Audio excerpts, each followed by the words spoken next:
Bienvenidos sean todos a un nuevo episodio de Con Comentarios. Soy Aldo Ramírez y estamos dándole duro y tendido a El amor y otras pasiones de Arthur Schopenhauer. Estamos todavía en la parte de el amor, que la parte de el amor es la parte más extensa. Después veremos otras pasiones. Pero seguimos ahorita en esto y ha estado muy interesante. Ha tenido un poco de todo. Siento que a veces me cae muy bien Schopenhauer. A veces me parece una locura lo que está diciendo y no me cae nada bien. Pero también recuerdo que la vez pasada nos quedamos en una frase muy interesante. Voy a empezar justo con esa. Bueno, no voy a dar más introducción. Así es, a veces se da introducción, a veces no tanta. Pero bueno, Arthur Schopenhauer, su idea de lo que es el amor, y vamos a ver. Terminamos la vez pasada con esta frase. Pero no es solo la pasión quien a veces tiene un desenlace trágico. El amor satisfecho conduce también más a menudo a la desdicha que a la felicidad. Ándale, nos quedamos con ese gancho, con ese cliffhanger. Vámonos, vamos a ver qué más dice. Porque las exigencias del amor, en conflicto con el bienestar personal del amante, son tan incompatibles con las otras circunstancias de la vida y sus planes acerca de lo venidero, que minan todo el edificio de sus proyectos, de sus esperanzas y de sus ensueños. Bueno, pues sí, nunca es fácil, ¿no? Iniciar una relación de pareja o tener una relación de pareja, deja tú iniciar.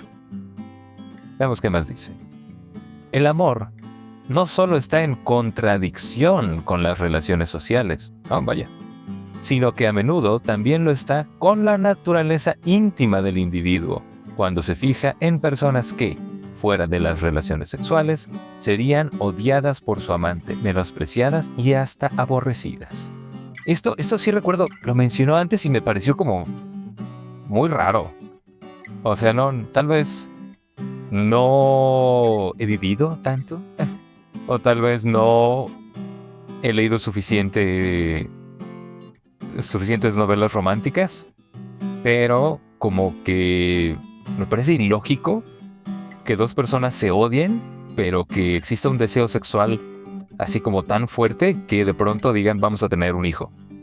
Yo siento que casi siempre se desarrolla este deseo pues a través también de la convivencia y todo el rollo. Entonces, no sé, pero esta es la segunda vez que lo menciona Schopenhauer, lo cual solo me hace pensar que él está muy seguro de eso y además que era común tal vez en su época, o tal vez es común en esta época y yo no lo sé. Ustedes digan. Voy a seguir. Pero la voluntad de la especie tiene tanto poder sobre el individuo que el amante impone silencio a sus repugnancias y cierra los ojos acerca de los defectos de aquella a quien ama. Pasa de ligero por todo, lo desconoce todo y se une para siempre al objeto de su pasión. Tanto es lo que lo deslumbra esa ilusión que se desvanece en cuanto queda satisfecha su voluntad de la especie y queda tras de sí para toda la vida una compañera a quien detesta. Vean, o sea, ¿what? ¿Cuándo ha pasado eso? O no sé, o sea, entiendo mucho justo en películas románticas, novelas románticas, donde es como de, se caían tan mal al inicio y luego descubrieron que se amaban con pasión. Te la compro, pero al final se entienden y viven como tratando de, o mejor dicho, felices, voy a poner eso entre comillas, porque bueno, siempre dicen, y vivieron felices para siempre, y esa es la parte más difícil, ya cuando ya estás metido en una relación y tienes que lidiar con, pues, que tu pareja es un ser humano y que todo el tiempo está cambiando y que es contradictorio y que es difícil. A veces muchas cosas no van a convidar con lo que tú quieres o lo que tú piensas. Pero así como odio a esta persona, pero la deseo, y luego, pum, vale, tienen un hijo y es como, ¡osh! Yo sabía que odiaba a esta persona, no debía hacer esto. ¿Cuándo ha pasado eso? ¿Cuándo? Yo me pregunto, gente, ¿cuándo? Dime cuándo. Voy a seguir. Solo así se explica que hombres razonables y hasta distinguidos se enlacen con arpías y se casen con rameras y no comprendan cómo han podido hacer tal elección. Ay, bueno, ya puesto así, sí, como que me suena justo, ¿no? A trama de, no sé, alguna película de época, alguna cosa así, y que te pongan ya en el futuro. Y es como de, ¡ash! Realmente sí, no nos llevábamos tan bien, pero ella era muy hermosa, y entonces pues pasaron cosas y ahora, ¡ash! Lo tengo que aguantar. Pero aún así, o al revés, por supuesto, ahí sí, no solo tiene que ver con los hombres. Mujeres que dicen, ay, pues es que prometía tanto Ramón, y de pronto, con qué sorpresa me quedé años después con que Ramón, no, está chido. Bueno, supongo, no sé, igual, si tienen algún ejemplo decente de esto, algún buen ejemplo, por favor, háganmelo saber. He aquí por qué los antiguos representaban a Cupido con una venda en los ojos. ¡Oh! Eso está bonito. Eso por lo menos como que le da sentido a ese rollo. Pero sí, Cupido es el de la venda en los ojos. ¿No era la justicia la que representan con una venda en los ojos? Bueno, tal vez los dos están vendados. Hasta puede suceder que un enamorado reconozca con claridad los vicios intolerables de temperamento y de carácter en su prometida, que presagian una vida tormentosa, y hasta puede ocurrir que sufra por eso amargamente, sin tener valor para renunciar a ella. Ahí sí, una vez más, yo siento que esto sí está cayendo un poco. Bueno, simplemente son tiempos distintos y las explicaciones eran distintas también. Porque siento que aquí también hay mucho de lo que se podría achacar a traumas de la infancia, a justo problemas no resueltos, a miedo a la soledad. Porque este ejemplo, pues sí me suena. Como gente que tiene parejas con las que no se lleva nada bien, pero como que dice, Bosh, pero pues ya ni modo. Y desde fuera pareciera muy obvio, ¿no? Como, no, ¿cuál ya ni modo? Pues salte de ahí, ¿qué haces? Pero a veces es un poco la costumbre, o a veces sí hay algo dentro que los une, pero ya no saben bien qué, o los canales de comunicación ya están muy viciados. Hay mucho, yo creo que estudiar ahí y que aprender todos, pero de ahí a echarle la culpa a que el genio de la especie me hizo hacer esto y ahora ya no sé para dónde jalar, creo que son cosas muy distintas. Hasta puede suceder que un enamorado reconozca, ese ya lo acabo de decir. Esto es porque en el fondo no persigue su propio interés, aun cuando se lo imagine, sino el de un tercer individuo que debe nacer de ese amor. También eso lo habíamos visto, que mencionaba que justo el genio de la especie tenía que ver con la voluntad de un niño, de un bebé por nacer, y que esa voluntad pues va más allá de los padres. Ellos están siendo de cierta forma controlados por algo místico y etéreo que es un bebé que quiere nacer. Loco, así como suena. Esa es la teoría que nos vende Schopenhauer. Este desinterés, que en todas partes es el sello de la grandeza, da aquí al amor apasionado una apariencia sublime y lo hace digno objeto de la poesía.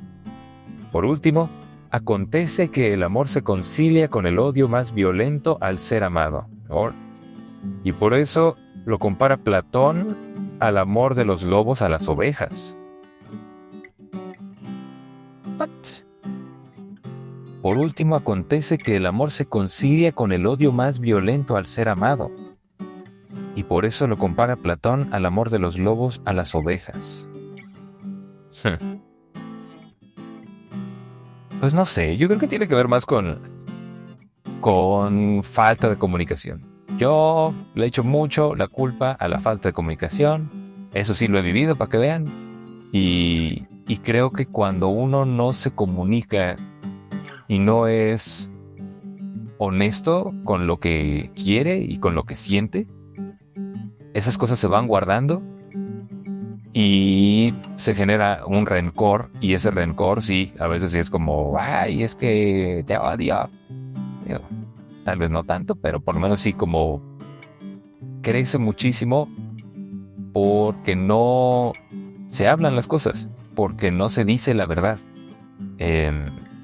Y creo que va más por ahí que pensar que tiene que ver como el amor de los lobos a las ovejas. Este es uno de los puntos donde Schopenhauer y yo no concordamos. Preséntase este caso cuando un amante apasionado, a pesar de todos los esfuerzos y de todas las súplicas, no puede a ningún precio hacerse escuchar. Enardécele entonces el odio contra la persona amada, llegando hasta el punto de matar a la que quiere y darse luego la muerte. Todos los años se presentan ejemplos de esta clase y se encuentran en los periódicos. ¿Cuánta verdad hay en los versos de Goethe, Goethe, no sé cómo se pronuncia? Y esos son los versos. Por todo amor despreciado, por las furias del infierno, quisiera yo conocer algo más atroz que aquesto.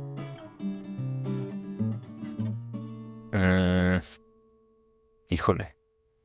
Sí, yo aquí lo veo más como un desequilibrio emocional muy fuerte, como una falta de regulación de las emociones, porque, híjoles, es difícil, es muy difícil poder justificar el que alguien pierda el juicio de tal manera que crea que la mejor opción es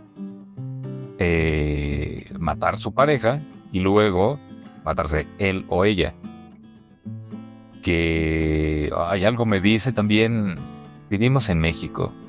México es un país donde los feminicidios están altísimos. Y creo que hay muchísimo más que solo, no sé, ¿no? Un amor no correspondido o una falta de comunicación. Tiene que ver con problemas sociales graves y muy enraizados en la misma cultura y el machismo. Y también en México es muy feo, pero tiene que ver con la impunidad. O sea, a final de cuentas pasan estas cosas y son horribles, pero muchas veces es como, ok, y luego, no, pues ya no lo encuentran al este cuate y se va, se perdió y ya nadie lo encuentra nunca. Y es como, bueno, ¿cómo es posible que nuestro sistema de justicia, pues de cierta forma permita que esto pase? Y también, pues seguramente con personas que tienen mucho dinero, pues está más fácil, nada más como, pues da una lana y decimos que algo pasó y no hay consecuencias a estos actos tan horribles. Y entonces ya son muchas cosas. Creo que pues eran tiempos distintos también aquí y era una situación distinta, era otro país, era otro todo lo que vivió Schopenhauer. Pero lo que pasa en México es muy feo, es muy triste y pues, híjole,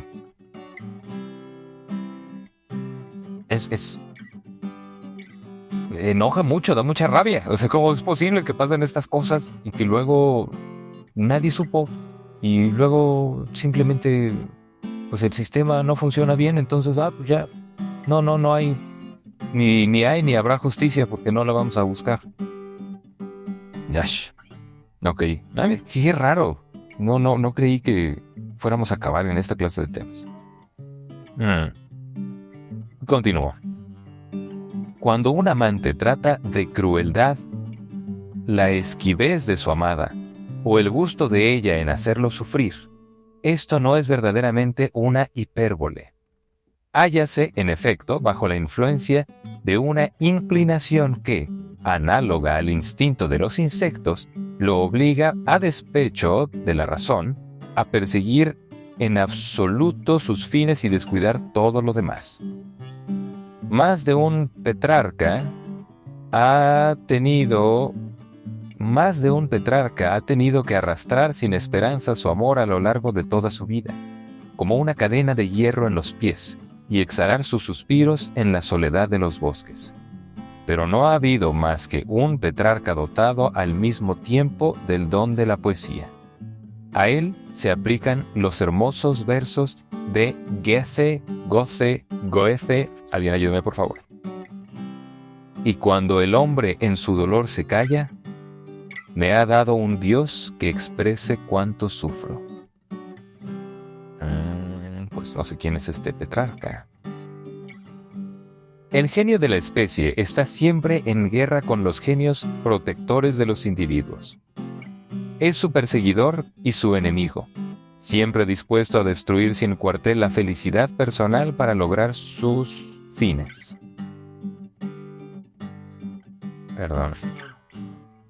Se ha visto depender a veces de sus caprichos la salud de naciones enteras. Shakespeare nos da un ejemplo de ello en su Enrique IV. En efecto, la especie en donde arraiga nuestro ser tiene sobre nosotros un derecho anterior y más inmediato que el individuo. Sus asuntos son antes que los nuestros. Así lo presintieron los antiguos, cuando personificaron al genio de la especie en Cupido, Dios hostil, Dios cruel, a pesar de su aire de niño, Dios justamente difamado, demonio caprichoso, despótico y sin embargo, dueño de los dioses y de los hombres. Flechas mortíferas, venda y alas con sus atributos. Las alas indican la inconstancia, séquito habitual de la desilusión que acompaña al deseo satisfecho. Órale, no sabía que las alas significaban eso. Pero pues sí me imagino de todo esto de Cupido y más, pues hablando como de la mitología griega y romana, donde los dioses sí eran pues, caprichosos, la verdad. Tenían pasiones, les gustaba esto, les gustaba aquello, y eran cegados por eso, por sus pasiones. Aparentemente cegados por Cupido.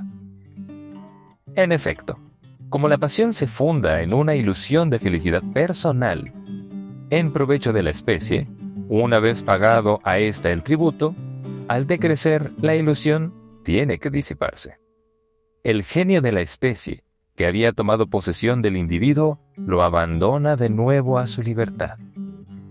Desamparado por él, cae en los estrechos límites de su pobreza y se asombra al ver que, después de tantos esfuerzos sublimes, heroicos e infinitos, no le queda más que una vulgar satisfacción de los sentidos. Contra lo que espera, no se encuentra más feliz que antes. Advierte que ha sido víctima de los engaños de la voluntad de la especie. Yo aquí tengo cosas que decir. Está interesante cómo lo ve Schopenhauer, porque creo que lo hemos mencionado en algún otro de estos capítulos, pero creo que hasta ahora sigue siendo un misterio el amor. Sigue siendo difícil de definir, sigue siendo muy difícil de poner en práctica, de manera en que realmente todo mundo que está involucrado esté contento. Pero aquí como lo pone, me parece muy similar a lo que sucede con comprar algo, con adquirir un objeto. creo que es el clásico deseo de posesión, de tener. Entonces es como, me muero de ganas de tener un coche, X coche, un iPhone, un objeto así costoso, bonito, que te enloquece, que todo el mundo te dice que es increíble. Y una vez que lo tienes, pues como que se acaba un poco la magia. Lo que querías, o ahora sí que lo que te llamaba era el deseo de tenerlo. Y una vez que ya lo tienes, el objeto per se es eso, es un objeto. Y creo que aquí se está justo cosificando a un ser humano, se está cosificando a la pareja. Y creo que también es una perspectiva muy machista. Creo que las mujeres no suelen hacer tanto eso. Igual, si hay mujeres que estén escuchando esto y tienen la bondad de contestar, por favor, háganlo. Porque siento que es muy común que incluso se vea como algo normal en los hombres. Como por instinto y como este instinto prehistórico, ¿no? De yo querer mujer. Y pues justo, ¿no? Solemos ser celosos. Eso sí me ha pasado y es horrible. Pero a final de cuentas, eso tiene que ver con no ver a tu pareja como un ser humano, sino verlo como algo que tienes. Y entonces aquí cuando lo menciona como, pues algo que ya se obtuvo, y es como, ¿y luego? ¿Cómo para qué?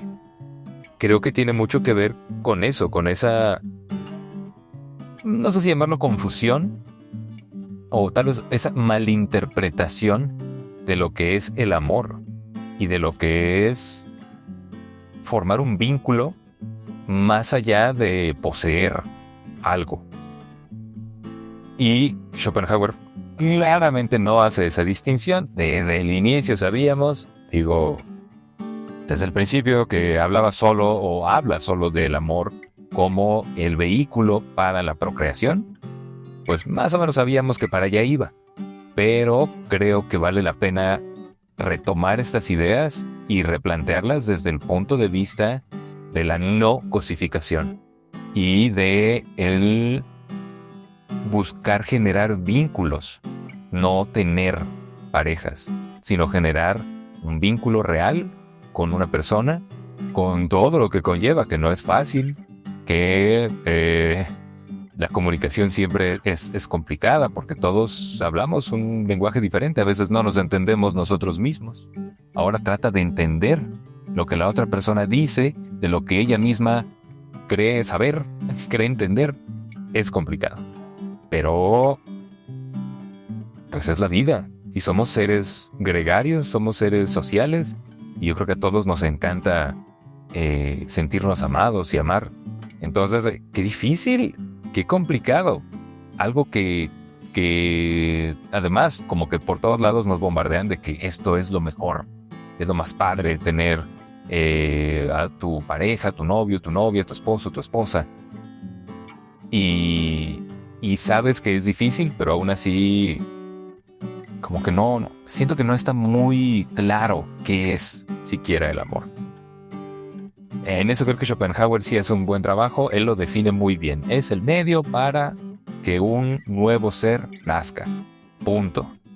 Y a nivel como más universal, es el genio de la especie moviéndose para que los humanos sigan existiendo. Pero ya como a nivel emocional, no, él no lo toca. Voy a seguir porque estos paréntesis se están haciendo gigantescos. Por esa regla general, cuando Teseo consigue a su Ariadna, la abandona luego. Si hubiese sido satisfecha la pasión de Petrarca, hubiera cesado su canto. Pero el del ave, como el del ave, en cuanto está, no, te di muy mal, esto lo voy a leer otra vez.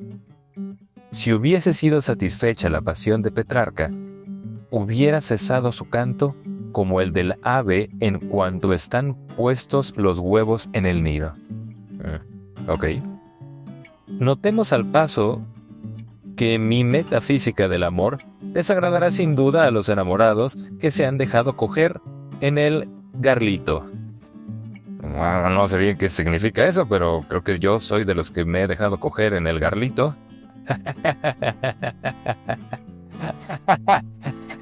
Sea lo que sea que acabo de decir. Si fueran accesibles a la razón, la verdad fundamental que he descubierto los haría capaces, más que ninguna otra, de dominar su amor. Pero hay que atenerse a la sentencia del antiguo poeta cómico.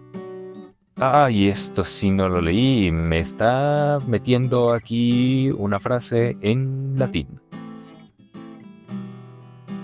Quae res in se nece concilium, nece modum habet ullum, eam concilio regere non potest.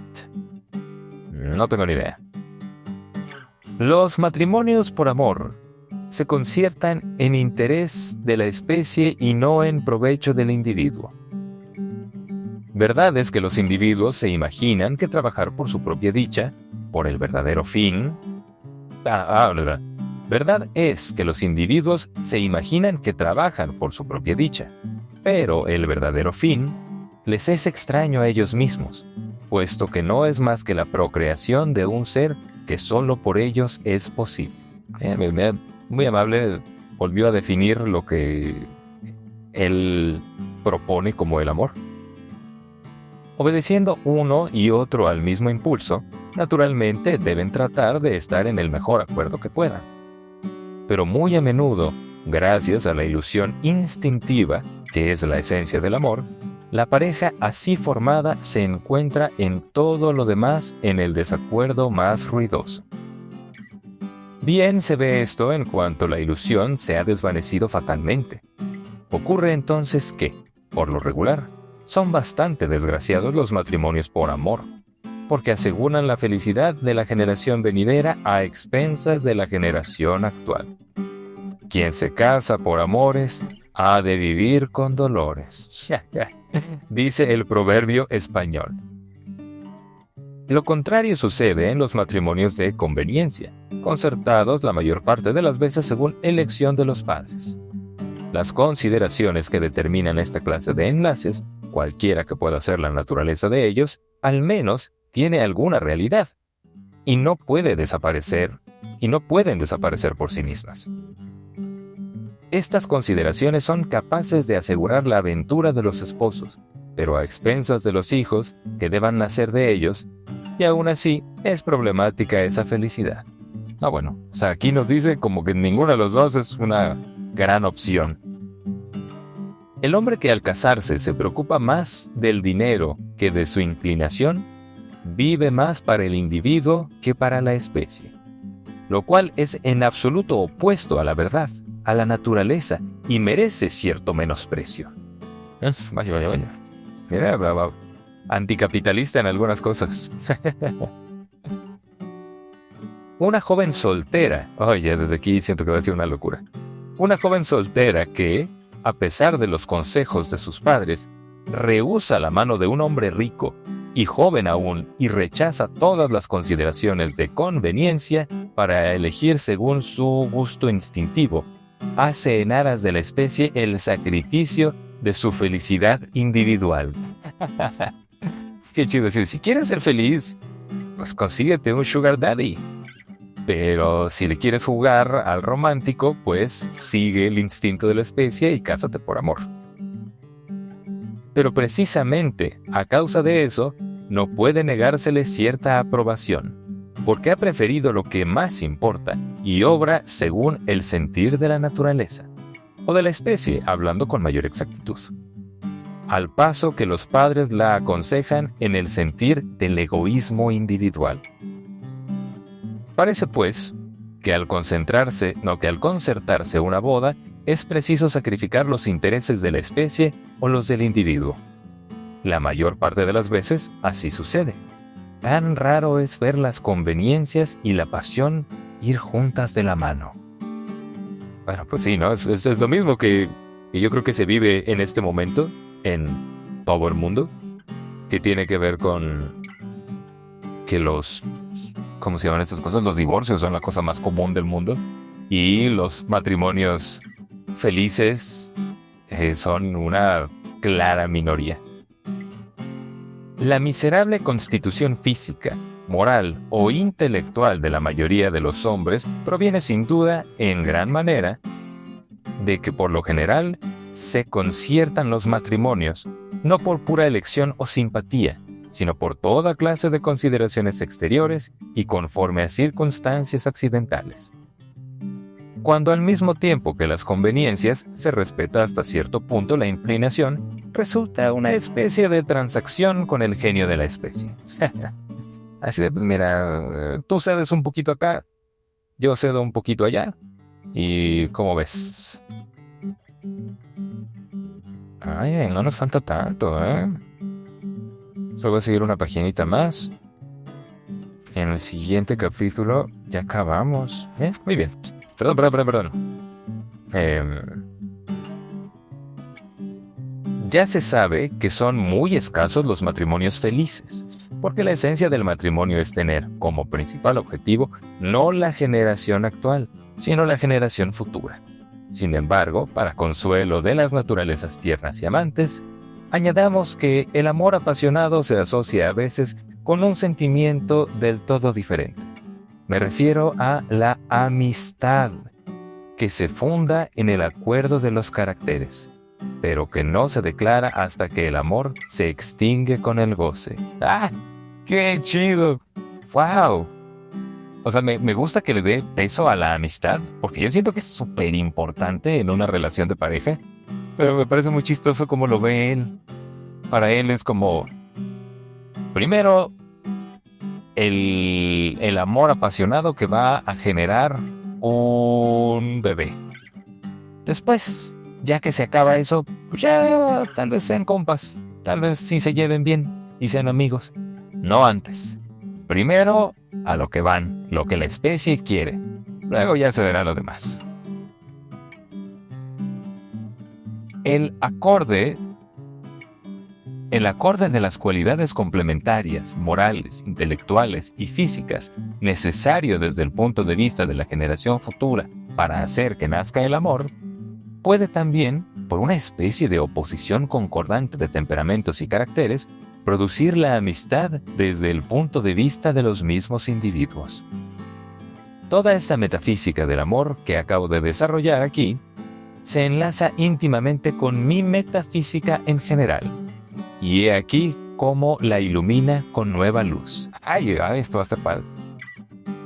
Se ha visto que, en el amor de los sexos, la selección atenta, elevándose poco a poco hasta el amor apasionado, se funda en el alto y serio interés que el hombre se toma por la constitución especial y personal de la raza venidera. Esta simpatía, en extremo notable, confirma precisamente dos verdades presentadas en los anteriores capítulos. En primer término, la indestructibilidad del ser en sí que sobrevive al hombre en esas generaciones por venir. Esta simpatía tan viva y tan activa que nace no de la reflexión y de la intención, sino de las aspiraciones y de las tendencias más mínimas de nuestro ser. No podría existir de una manera tan indestructible y ejercer el hombre tan gran imperio si el hombre fuese efímero en absoluto y si las generaciones se sucedieran real y absolutamente distintas una de otra, sin más lazo que la continuidad del tiempo. Ok, así como el individuo es solo un cachito. También de cierta forma el individuo es el medio por el cual la especie existe y sigue. La segunda verdad es que el ser en sí reside en la especie más que en el individuo, porque este interés por la constitución especial de la especie, que es el origen de todo comercio amoroso desde el capricho más fugaz hasta la pasión más seria, es, en verdad, para cada uno el mayor negocio, es decir, aquel cuyo éxito, bueno o malo, lo afecta de la manera más sensible, y de donde le viene por excelencia el nombre de negocio del corazón. Por eso, Cuando ese interés ha hablado de una manera decisiva, se le subordina, y en caso preciso, se lo sacrifica cualquier otro interés que solo concierna a la persona privada. Así prueba el hombre que la especie le importa más que el individuo, y que vive más directamente en la especie que en el individuo.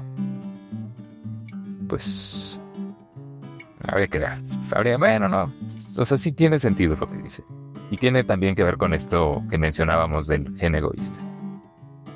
¿Por qué, pues, queda suspenso el enamorado con completo abandono de los ojos de aquella a quien ha elegido? ¿Por qué está dispuesto a sacrificarlo todo por ella? Porque la parte inmortal de su ser es lo que por ella suspira, al paso que cualquier otro de sus deseos solo se refiere a un ser fugitivo y mortal. Esta aspiración viva, ferviente, dirigida a cierta mujer, es pues un gaje de la indestructibilidad de la especie de nuestro ser y de su continuidad en la especie. Considerar esta continuidad como una cosa insuficiente e insignificante es un error que nace de que por continuidad de la vida de la especie no se entiende otra cosa más que la existencia futura de sus seres semejantes a nosotros, pero en ninguna manera idénticos. Y eso porque, partiendo de un conjunto dirigido hacia las cosas exteriores, no se considera más que la figura exterior de la especie tal como la concebimos por intuición, y no es su esencia íntima. Esta esencia oculta es precisamente lo que está en el fondo de nuestra conciencia y forma su punto céntrico, lo que es hasta más inmediato que esta conciencia, y, en tanto que es cosa en sí, libre de principium individuationis. Esta esencia se encuentra absolutamente idéntica en todos los individuos, lo mismo en los que existen entonces que en los que les suceden. ¡Wow! Pues está interesante. Yo creo que podría resumir todo esto, que creo que fue algo un poco confuso. Esta parte me pareció medio rara cómo estuvo escrita, pero creo que habla del instinto. Y creo que, porque hay un libro muy importante de Schopenhauer, que creo que se llama El mundo como voluntad y representación. Y creo que tiene que ver con eso, que tiene que ver con el término que él utiliza es voluntad. Y lo había mencionado al inicio también de este ensayo, que tenía que ver con la voluntad de un ser nuevo por nacer, que es algo que pues está fuera de nosotros como individuos, sino que es como una fuerza en el universo que hace que una especie, bueno, en este caso, que hace que la especie siga existiendo. No sé, en el libro que les mencioné de él, habría que leerlo, tal vez lo leamos en algún momento. ¿A qué se refiere él con voluntad? O sea, tal vez haya una voluntad intrínseca en todo. O sea, en el árbol, que exista una voluntad desde que era una semilla para ser un árbol gigante y para dar sombra y tener frutos y tener flores. Creo que por ahí va. Está interesante, está bonita esa teoría. Tengo entendido que en su momento, además, y eso lo vi como en un video que hablaba de Schopenhauer, cuando él sacó este libro de El mundo como voluntad y representación, él dijo, no hombre, no, me pasé de sabio, esto está increíble, todo el mundo le va a encantar. Y que cuando mostró su libro, se salió, digamos, a la luz, todo el mundo dijo, ¿y esta basura qué? Como que a nadie le gustó y eso lo hizo amargarse mucho, así, esta gente inculta que no entiende. Pero que después creo que empezó a dar clases él o algo así. Y años después, no sé, 10 años, 20 años, o sea, bastante tiempo después, alguien recogió esas ideas y como que volvió a tomar ese libro y dijo, wow, espérate, este cuate sí trae cosas chidas. Y entonces fue ahí cuando él se popularizó. Y de hecho tengo entendido que los últimos años de la vida de Schopenhauer estuvieron bastante bien.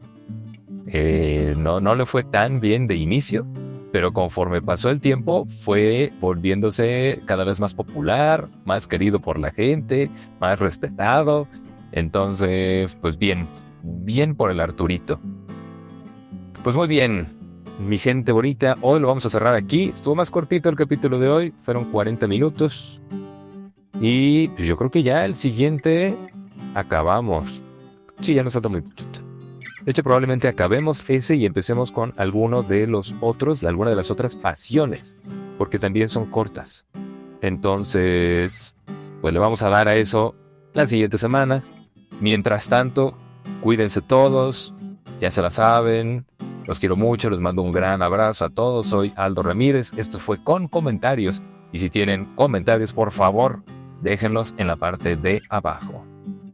Cuídense mucho, nos vemos. Bye bye.